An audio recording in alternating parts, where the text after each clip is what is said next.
ఇవి వచ్చేసరికి పార్ట్ 2 అన్నాను కదండీ! పార్ట్ 1 వీడియో కూడా ఒకసారి చూడండి. ఈ రథం కంప్లీట్ అయిపోయిన తర్వాత ఫుడ్ కూడా ఫినిష్ చేసిన తర్వాత అక్కడ తీర్థం అనేది చాలా రంగరంగ వైభవంగా తీర్థం అనేది చాలా చేస్తారనమాట. ఇప్పుడు తీర్థానికైతే బయలుదేరాము. మొత్తం ఆ వీధంతా లైటింగులతో మొత్తం కళకళ ఆడిపోతుందనుంది. ఇది వచ్చేసరికి భీమేశ్వర స్వామి టెంపుల్ ఏదైతే రథోత్సవం జరిగిందో అక్కడ ఈ తీర్థాన్నయితే మొత్తం ఒక ఎకరం స్థలంలో అయితే ఏర్పాటు చేస్తారనమాట. ఇదిగో లైటింగ్‌లు చూసారా ఎంత మొత్తం వీధంతా కళకళలాడిపోతుంది. మా హౌస్ నుంచి ఇక్కడికి వెళ్ళడానికి జస్ట్ 10 నిమిషాలనమాట.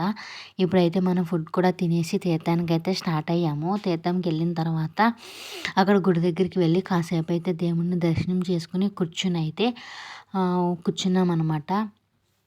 ఇంగా చూసారా గుడి కూడా చాలా బాగా డెకరేషన్ అయితే చేస్తారండి. ఇంకా ఇది వచ్చేసరికి ఏంటంటే ఆ తీర్థంలోకి వెళ్ళామండి. వెళ్ళిన తర్వాత ఇదిగోండి తీర్థంలో ఎన్ని షాప్స్ పెట్టారో షాప్సు, జైంట్ వీల్లు అవన్నీ పెట్టారనమాట. ఫస్ట్ రోజు కాబట్టి అస్సలైతే తీర్థం అయితే ఖాళీ లేదు. మేము వెళ్ళేసరికి 9:30, 10 అయితే అయిందనమాట.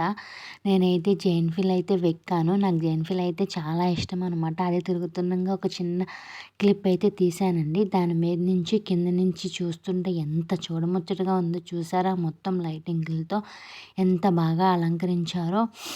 అదిగోండి చూసారా దేవుడిని. ఇది వచ్చేసరికి తీర్థం అండి. తీర్థంలో నాకన్నా పిల్లలైతే చాలా అయితే బాగా ఎంజాయ్ చేశారనమాట. పిల్లలకి సంబంధించినవి అయితే చాలా ఉన్నాయి.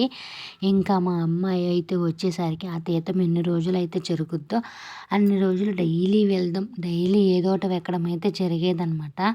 ఇంకా పిల్లలకు ఎంజాయ్ చేస్తే మనం ఎంజాయ్ చేసినట్టు ఫీల్ అవుతాం కాబట్టి ఇంకా మా అమ్మాయి వచ్చేసరికి ప్రతీది అయితే ఎక్కిందండి. ఇదిగోండి తీర్థం, రథోత్సవము, తీర్థంలో వీడియో మొత్తం పార్ట్ 1, పార్ట్ 2 కింద అయితే నేను పెట్టాననమాట. తీర్థంలో ఎంజాయ్ చేసి ఇంటికెళ్ళేసరికి 10:30 అయింది.